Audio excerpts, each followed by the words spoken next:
আমরা গোপালগঞ্জের নাম বদলাইতে আসি নাই। জাতীয় নাগরিক পার্টির আহ্বায়ক নাহিদ ইসলামের এক মন্তব্য নিয়ে ঝড় উঠেছে সামাজিক মাধ্যমে। বুধবার নিষিদ্ধ ছাত্রলীগ ও কার্যক্রম নিষিদ্ধ আওয়ামী লীগের নেতাকর্মীদের হামলা ভাঙচুর উত্তেজনাকর পরিস্থিতির মধ্যে গোপালগঞ্জে পূর্ব ঘোষিত কর্মসূচিতে বক্তব্য রাখেন এনসিপির শীর্ষ নেতারা। এ সময় গোপালগঞ্জবাসীকে উদ্দেশ্য করে নাহিদ বলেন, মুজিববাদীরা বাধা দিলেও গণঅভ্যুত্থানের মতোই জবাব দেব। আমরা জুলাই পদযাত্রা নিয়ে এসেছি, যুদ্ধ নয়, শান্তির বার্তা নিয়ে।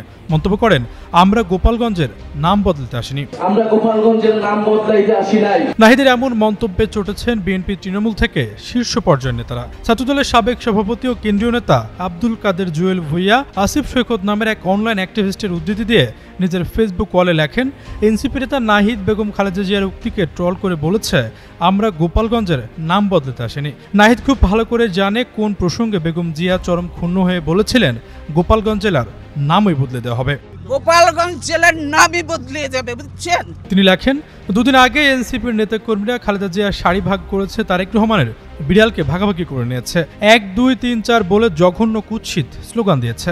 তারপরও তাদের উপর যখন হামলার ঝুঁকি তৈরি হয়েছে, বিএনপি এবং তৃণমূল উদ্বিগ্ন হয়েছে, পাশে থাকার প্রতিশ্রুতি দিয়েছে। মির্জা ফখরুলও বিবৃতি দিয়েছেন, বাচ্চা ছেলেরা আরেকটু ম্যাচিউর হবে, দম নিয়ে টিকে থাকার রাজনীতি আয়ত্ত করবে, এটাই কামনা।